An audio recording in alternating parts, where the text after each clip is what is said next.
So I thought to get started, we should talk about how you originate opportunities. So if we can talk about how that works.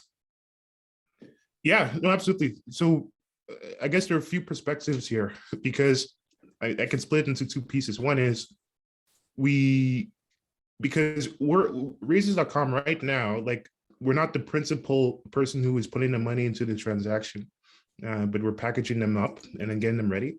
But when it comes to people that are originating, I mean, I could speak to people who are on the buy side and then how they may originate, because what we see just at a high level is there are some people that act as consultants. Raises.com Inc. is acting as consultants and then getting them ready and then actually in a compliant way, making introductions and giving them the relationships to people who can invest in the deal.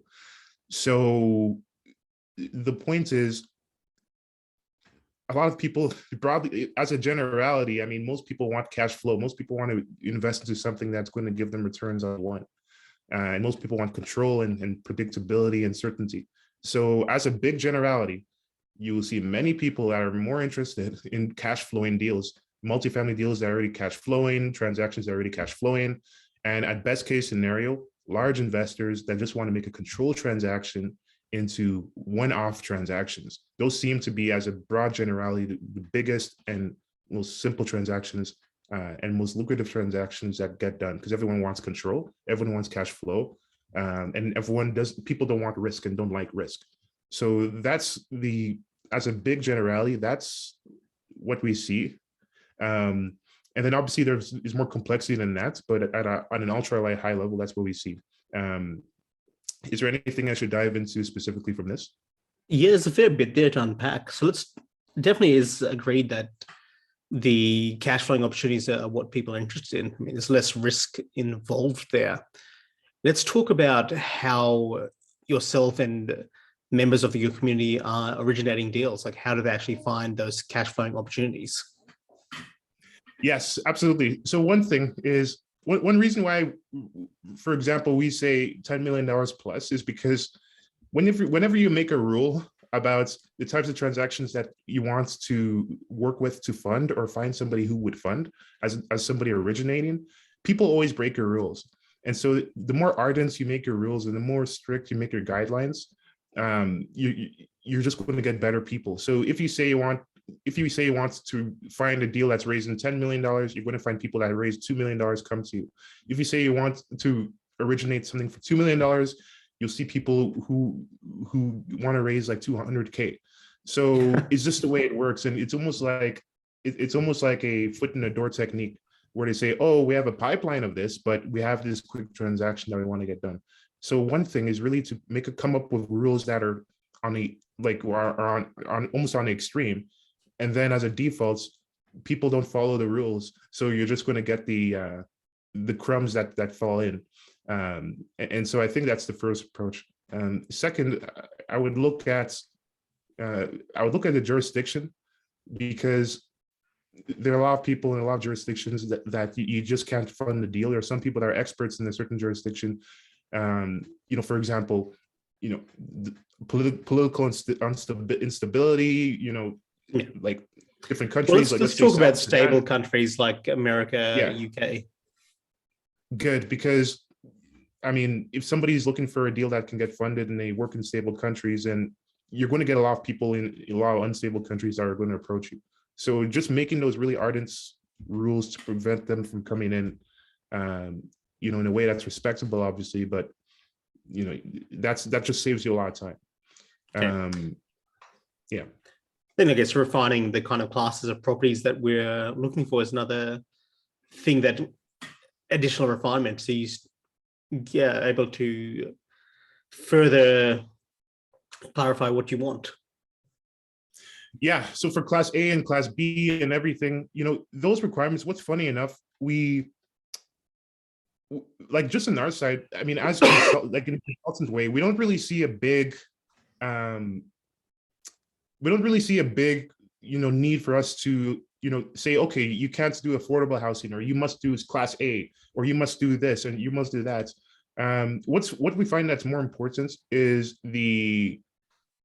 whether they're doing, there's things that are more important, like whether they're doing a fund or whether they're raising a large amount or a small amount, because those things seem to have a bigger, they seem to have a bigger determinant of if we can actually help them or not, rather than if they're doing class A or class B. Because if somebody is doing a class A and they're doing like a $40 million transaction, it's not a fund, it is cash flowing like crazy, then great. But if somebody's doing a development that is class A and it's a fund and it's like $100 million fund and there's no track record, then that one is harder. So I think there are other things that are greater determinants of if it could get done, rather than it being like, for example, affordable housing or like a luxurious type of setup. At least what I see. Definitely. So how do you generally package a deal? So when you're going towards your funders in a raising as a raise of raising a fund, and B, as a single GP or a co-GP situation, how do you package your deals? Let's talk about what's included in a packaging, what needs to be present, what would turn investors off the deal, and what would make them get excited? Yeah, good question. I mean, there are a lot of items here. So we like calling it the data room, and the data room is not a new term by any means, but we like just saying, okay, and this is just at a high level. I guess there's three parts. One is from a legal perspective, what exemptions are being offered if it's an equity offered, if it's a securities offered, because by law, there must be some sort of, like, how is the investor going to sign the thing? What exemptions are being offered, through what exemption and through what regulation is it in what country? And then the quickest way to determine that is through the subscription agreements and the private placement memorandum, if there's one. There are cases where there may not be one, but most of the time there is one. So that's one piece. The second piece are the financials. So it's just two parts. One is the accounting due diligence, just looking at the accounts receivable, if it makes sense to. And then there's obviously the financial models, if there are any. But then if it's development deal, there's no money, because there's no money yet. So it's like, but then if there's a cash flowing deal, then you can do a discounted cash flow model, right? And you can do a discounted cash flow model. So that's the second part. The third part is, I'd say, it's everything else. That includes everything that substantiates, that proves that every single piece of money that comes in and every single thing that is said is true.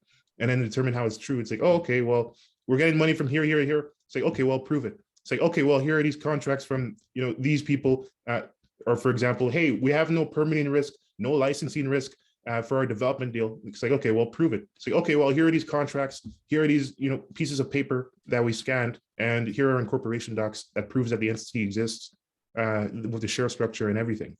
So it really is just proving that all the things that you said in the financials and in the securities are true, and then that has everything else. And then that's the package, and then obviously putting that in a nice, pretty cute little piece of paper or deck, and that's how I would begin to package it there. That's great. From there, so you got the package together, you've already found your opportunities. How would you generally take it to market in terms of races.com and how you guys operate? Yeah, it's just to eliminate a lot of risk and waste of time, because a lot of people, what they'll do, they'll go and pay a lawyer 400,000, or not 400,000, but 40,000, 60,000 for the PPM, and then think they know what investors want. And then they go to investors and then they say no. And then it's like, okay, well, I'm already have some cost. And so they'll try to force a deal that the market doesn't want down the market's throats. I think what will make more sense is to just quickly test what types of transactions people are looking for to begin with, before they, pay a lot of money getting everything ready. Do it in a way that there's a way to do it as a legal way, as a compliant way, and you can really know what people want. And then once you get like a bunch of yeses, because you never want to depend on only one yes or one anything, then it's like, okay, let's build the legal, and then you'll hit the market. Yeah,